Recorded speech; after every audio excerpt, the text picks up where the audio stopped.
कोई बात है? आप मुझसे खफा लग रहे हैं। नहीं भाई, ऐसा कुछ नहीं है। हाँ, मैं हूँ खफा। क्यों? मैंने क्या किया है? पहली ही शाम तुमने अपने खामन को कमरे से बाहर निकाल दिया। मैं बस जा रहा हूँ पप्पू, दादा बुला रहे हैं। हाँ, सिर्फ तुम्हें नहीं, आंसा को भी बुलाया है। मुझे? आंसा को? क्यों?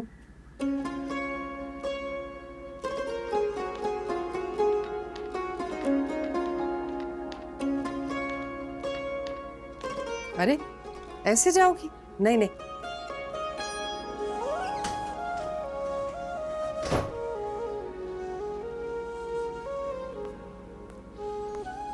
ऐसे थोड़ी जाएंगे। थोड़े त्योहार होके बाल बाल बना के घर के बुजुर्ग देखेंगे ना।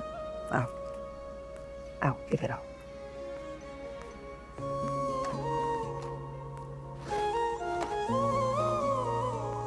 आप करेंगे मेरा मेकअप? चल।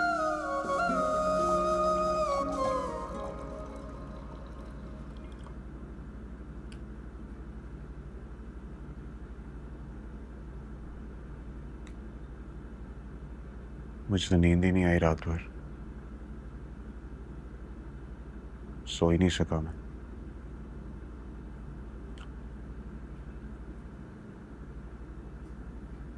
आप कुछ बोल क्यों नहीं रहे?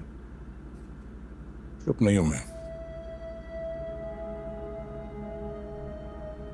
ठीक है, तो फिर मैं भी बता देता हूं आपको। मैं भी चुप नहीं बैठूंगा, कुछ ना कुछ तो करूंगा इनके साथ में, वरना अपने साथ तो कर ही लूंगा। ये बदनामी हुई है मेरी। तो ये सुन के खून खौल रहा है मेरा कि मेरे घर में सुकून की नींद सो रही है वो। इसकी वजह से मैंने हवालात में रात काटी। कितनी बार एक ही बात दोहराओगे? सुकून से नाश्ता करने दो मुझे। सुकून से? अम्मी कहाँ है? वो बाहर लॉन में है। अम्मी को ही बताऊंगा। मेरी आवाज तो बुरी लगती है आपको, बुला के लाओ अम्मी को। वो नहीं आएंगी, वो बाहर बैठ के कब से रो रही हैं। रो रही है? कुछ नहीं बोलिएगा अम्मी। क्या बात है दादा?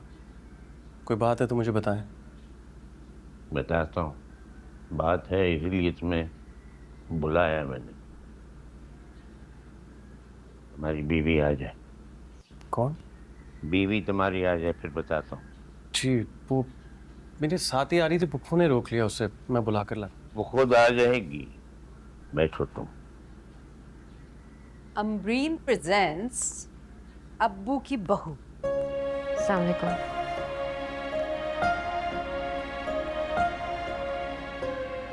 तुम क्यों खड़े हो? बैठो।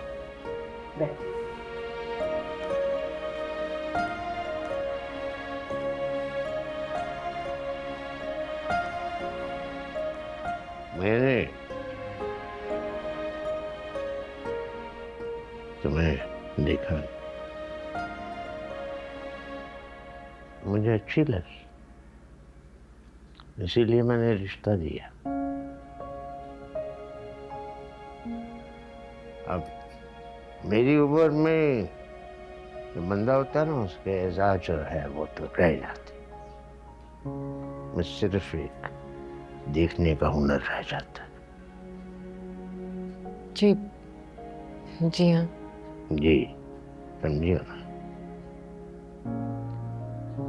ये जो मियाँ बीवी का रिश्ता होता है, इसमें बहुत फराइज और हकूक होते हैं।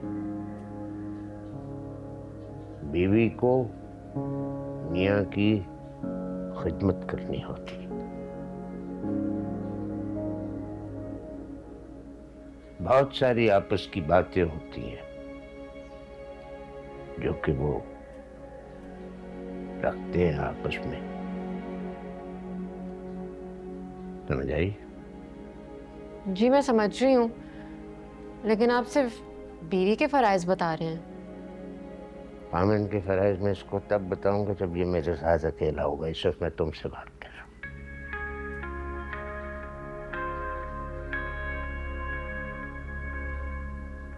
कोई बात है?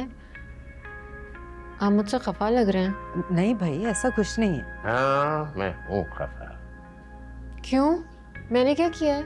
पहली ही शाम तुमने अपने खामन को कमरे से बाहर निकाल दिया।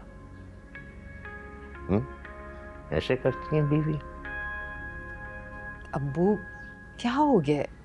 चंद घंटे तो हुए हैं उसे आए हुए, आप भी ना। नहीं तो यही तो मैं बता रहा हूँ।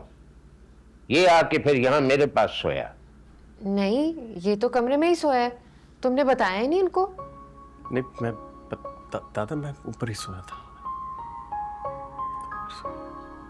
तो फिर तुम, अच्छा ऐसे कब हुआ? चलो खैर ठीक है। फिर चलो, मुझे यूं लगा, मैंने कहा ये तो अच्छी लड़की थी। है अब्बू। लड़की अच्छी है।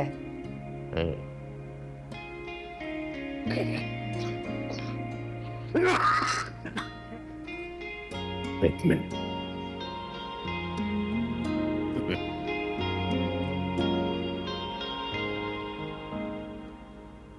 ये मुंह दिखाई का तोहफा है तुम्हारे लिए।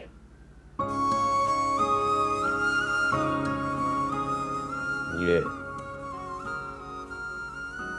इसकी दादी का।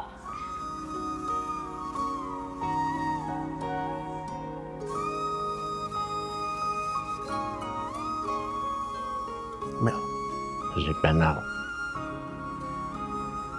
नहीं, जी अब्बू। रो ना। बैठो। अब्बू आप भी ना। पहनाओ। अब ये हार जो है ये तुमने उतारना नहीं।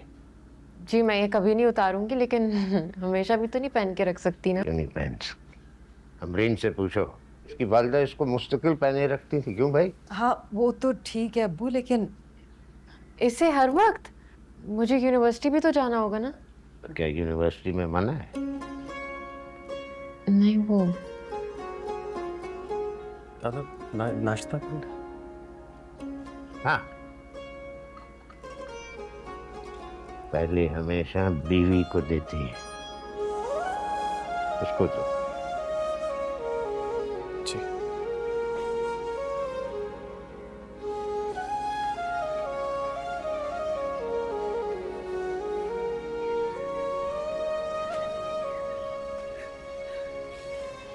मैं क्या हूँ? मैं एक सादा सी औरत हूँ जिसकी सारी जिंदगी उसके शौहर, उसके बच्चों और उसके घर के गिर्द घूमती रही है। मेरे पास ही अगर घर नहीं रहेगा तो क्या मतलब? किसी ने कुछ कहा है? बताएं मुझे। कैसे न रहे? कौन छीन रहा है तुमसे? इतनी जुर्रत किसी में नहीं है। मुरसलीन, आपने मुझे कहा था ना कि ये घर तुम्हारा है, तुम इसे जैसे चाहो रखो, कहा था ना। हाँ तो शाजिया तुम्हारा ही तो है। मैं भी यही समझती थी, पर अम्मी, क्या कहा है किसी ने? बताएं।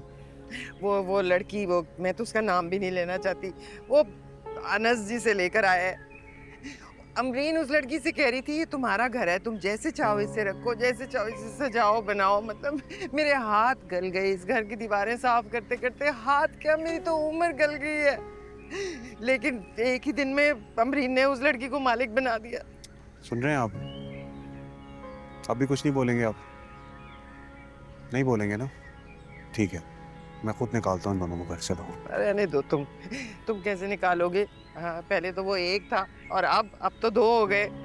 उस पर तुम्हारी फुफ्फो और तुम्हारे दादा, वो भी उनके ही हमायती हैं। वो और दादा दोनों बाहर जाएंगे घर से। शायान, तुम मेरे बाप के बारे में बात कर रहे हो? और मैं अपनी माँ के लिए बोल रहा हूँ। कोई फायदा नहीं है, ये कभी भी नहीं बोलेंगे। ये हमेशा चुप रहे हैं और इन्होंने हमेशा हमें ही चुप कराया, अभी भी यही करेंगे। चुप नहीं हूं मैं, बिल्कुल चुप नहीं।